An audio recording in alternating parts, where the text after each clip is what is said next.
Hello painters, it's Debbie from acrylicpouring.com, back for another crazy painting experiment. And if you can see what I've got here, you're already thinking, oh my goodness, what on earth is she up to now? Well, I'll tell you. I have been interested to see that other painters have been using dimethicone instead of the regular silicone oil. So I started off with the spray silicone that you get, like the kind of silicone lubricant in a can, and then I moved to the silicone treadmill oil, which of course I apply with a dropper. But this is dimethicone. This is a skin safe type of silicone oil that you usually find in personal lubricants and in certain hair and like body products. So I bought 3 and I thought I would test them all and see what happens. So the first one is KY. It's a personal premium intimate lubricant called True Feel, and on the back the only ingredient listed is dimethicone. So basically this is just pure dimethicone oil in a very expensive bottle. Then in terms of another one, this one apparently gives us infinite pleasure. Hopefully it will give us infinite painting pleasure, but time will tell on that. This one is Diamond Astroglide Silicone Gel. It's also in the personal lubricants section, and this one has ingredients of dimethicone, then cyclomethicone, then dimethicone vinyl dimethicone cross polymer, and some coconut oil. So this one is pure dimethicone, this one is dimethicone and cyclomethicone, which is similar but slightly different, so I thought I'd try that one too. If you want to know where you find these, I'm embarrassed to say that I had to ask because I went to the US and I was wandering round and round and round in Target, and I had no idea where to find these kind of things, which is silly. As a middle-aged lady, I shouldn't have felt embarrassed, but I had to go to the pharmacy and ask. And it seems, depending which shop you go, you might find these in various different places. They might either be with the contraceptive section or they might be with the women's sanitary section. So look for those, or if you prefer not to buy them in the supermarket, I'll provide some links where you can buy these kind of things at Amazon or online instead. And then this one, less embarrassing to ask for. This is coconut milk anti-breakage serum. Unfortunately, I broke the top off bringing it back from the US, but I can use it with a dropper. And this one, the ingredients are dimethicone is the first one, and then cyclosiloxane and dimethiconol and coconut oil and a few other things. So this one is less dimethicone and more other things, but people have had good results with it, so I thought I would include this in the test too. So I've got some crazy colours mixed up. I have the green, which is New Shamrock, orange is Jack-o'-lantern, yellow, bright yellow, blue is Too Blue, and these are all apple barrel paints, and then just some of my regular student acrylic titanium white. And I thought I would take it easy on the dimethicone. So which one should I pick? I'll just go with this one because this is apparently the pure dimethicone with nothing else in it, and I'm going to use a dropper. Oh, I haven't even opened it. There we go.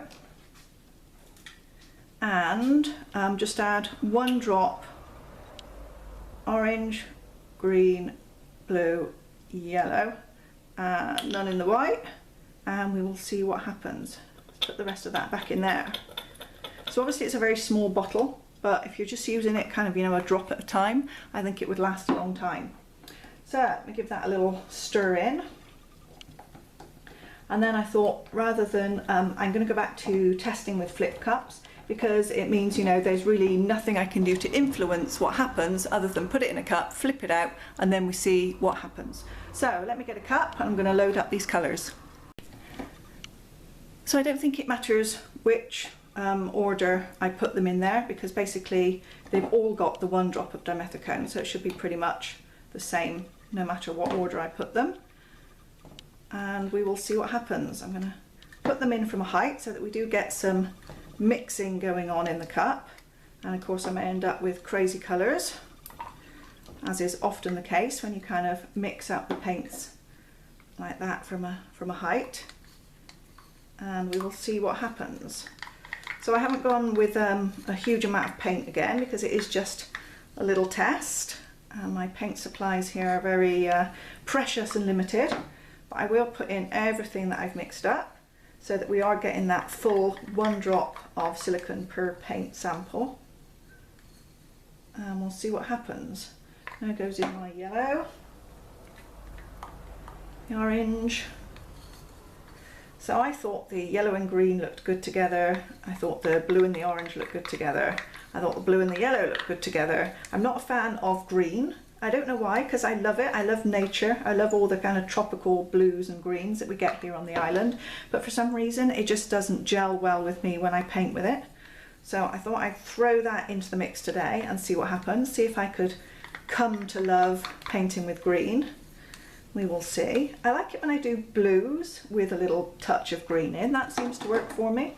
But I find green a very difficult colour to work with for some reason. I can't seem to get my head around which colours it works with, other than using it in like an ocean kind of blue colour scheme.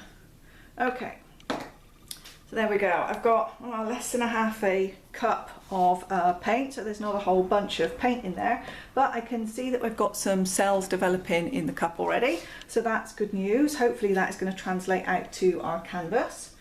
So let me just go ahead and I'm quickly going to flip. Okay, so I haven't got a huge amount of paint, so I'm just going to let that sit there for a moment and let the paint drain down, and the white, of course, that we've got in the bottom will drain down through all those other colours and hopefully create some cells for us. So are you ready for the big reveal? Let's lift this up and see what this Dimethicone has done for us.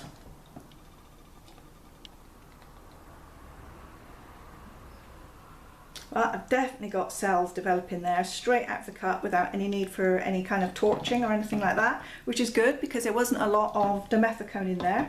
So that's a good sign. That was just 4 drops in the whole colours. So I think, nice cells in the cup too. I think what I'll do is just start to spread it around a little bit on the painting. And then I'll torch a little bit, see if we get any more cells. And then see if we can spread this amount of paint over the whole canvas.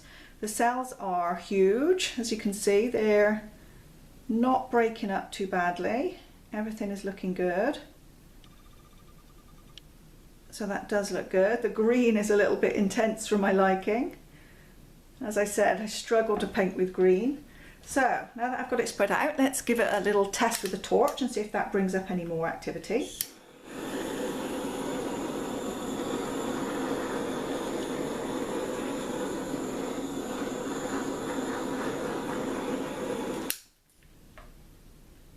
So I've got a few little bits of extra coming on. Mostly all it did was just pop the bubbles, make a bit another little go in a few areas, a bit closer.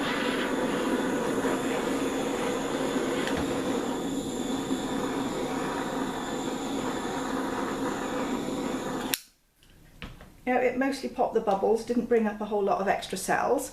So let me see now if I can spread this out and cover my canvas.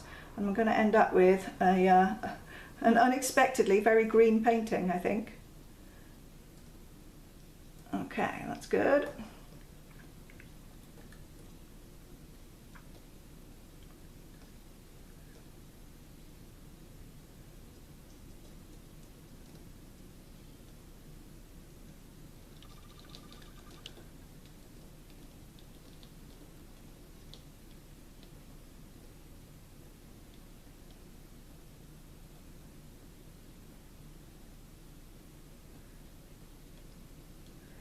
Those corners done. So I've certainly got the design going nicely over the edge. Does look good. And I've got enough paint to cover the canvas, I think, without too much difficulty. I was probably a little bit short on the paint because I've had to tilt it and stretch it a little bit more than I probably would have liked. But it's a good test to see whether these cells will hold up if you do tilt it a lot, because sometimes I find that you can create cells in your painting, but then when you tip, if you tip a lot, the cells tend to break down. So it's a good test that I didn't have a whole lot of paint and I did have to tip a little bit. And I'll be able to take a look and see what happens to those cells. So I've got a little bit there. Just pick up for that little section. I think I've got everything covered. Okay, So let me just go and wipe up my very messy hands and I'll be right back.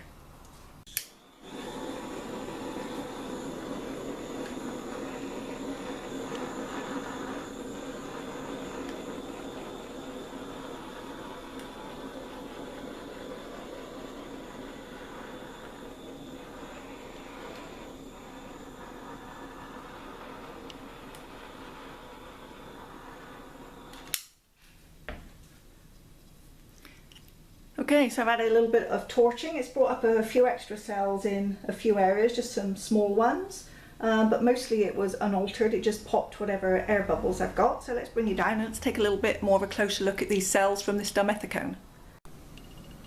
So there you can see, it's pretty good. Just for 4 small drops of Dimethicone, it certainly created quite a lot of cells straight out of the cup. So even if you chose not to torch your painting, if you just accepted the cells as they came straight out of the cup and tilted it, I think you would still get a really nice effect here. Obviously the green is a little bit overpowering. I don't know where my yellow and blue went, but mostly I ended up with a completely green and a little bit of orange painting. Isn't that always the way? But it's a good experiment anyway to see exactly what's happened with that Dimethicone oil. So this was, let me bring it over. This was the KY True Feel, which is 100% Dimethicone according to the instructions, and this is the result that we got from that. So for me, normally I would say hang on and I'll show you what it looks like when it's all dried and finished, but for me the green has taken over too much in this painting and I'm not a big fan.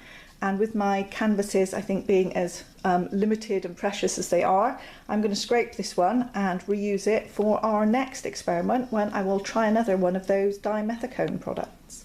I'll see you in a later video.